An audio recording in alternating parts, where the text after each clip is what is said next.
aiwa zvetsika mai ndikudzeka nyaya yandinokudza taura nyaya chitizo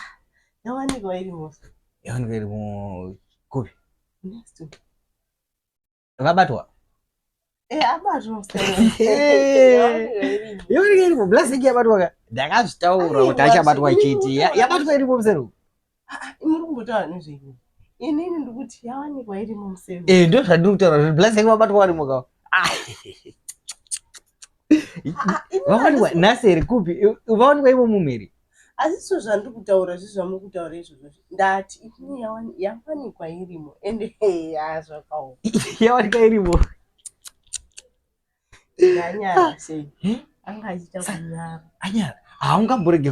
kunyara zvawanikwa irimo vakachita stera ivi iwe amba wasvikira chindeni asi vanga vachita sinovhara dhoo yawanikwa irimo zvakamira sei nduze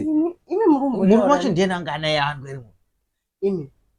iteerera ini ndichitaura ndati yawanikwa irimo mukoma wenyu ndiyatosvika akatiti namai guru ndovatoningirikina mukati vatonda irimo munhu wese ende anyara ende munhu wese atoshamisika okay ndaifunga utora nyama yeye asi mima mune zvama muchifungidzira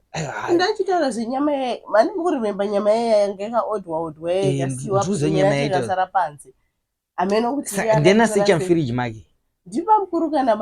namaiguru nevamwe vanhu vanga varipa saka anyara habatwazoshedzwa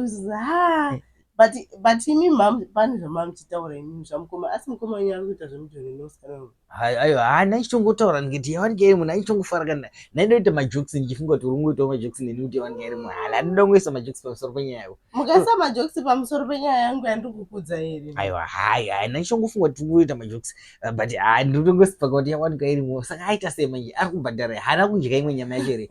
angangaitosa firiji make anyari